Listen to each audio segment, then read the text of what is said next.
Hi friends, இப்போ உடம்பு டயர்டாக இருக்குது, என்ன பண்ணுறதுன்னு இந்த மாதிரி ஒன் பாட் ரைஸ் மாதிரி நம்ம செஞ்சு கொடுக்கலாங்க பசங்களுக்கும். இது எப்படி பண்ணுறதுன்னு பார்க்கலாம் வாங்க.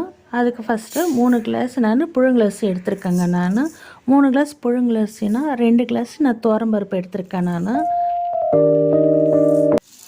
அரிசி பருப்பு நல்லா ஊற வச்சுருந்தாங்க. நம்மக்கிட்ட என்ன காய் இருக்கோ அதெல்லாம் நம்ம கட் பண்ணி வச்சுக்கலாங்க. அப்புறம் ஒரு பாத்திரத்தில் எண்ணெய் விட்டு கடுகு, கொஞ்சம் சீரகம், அப்புறம் ஒரு ஆனியன் கட் பண்ணி வச்சுருக்காங்க. அப்புறம் தக்காளி, கொஞ்சம் கல் உப்பு, மஞ்சள் தூள், ஒரு பச்சை மிளகாய் எல்லாம் சேர்த்து நல்லா இந்த மாதிரி வதக்கினாங்க. கட் பண்ணி வச்ச காயெல்லாம் இதில் சேர்த்துக்கினாங்க. சேர்த்துட்டு நல்லா வதக்கி விடனாங்க. இதை இப்போ குழம்பு தனியாக காய் தனியாக சேர்த்து பாரு, இது ஒன்றா நம்ம ஒன் பாட் ரைஸ் மாதிரி செஞ்சுட்டோன்னு வச்சுக்கோங்களேன், வேலை ஈஸியாக முடியும்.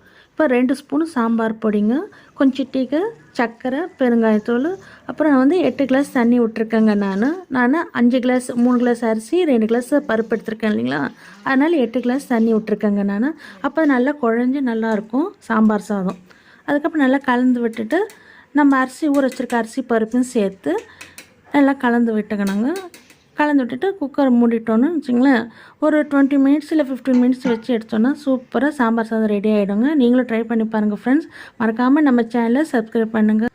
நம்ம அடுத்த வீடியோ சந்திப்போம் ஃப்ரெண்ட்ஸ். பாய்.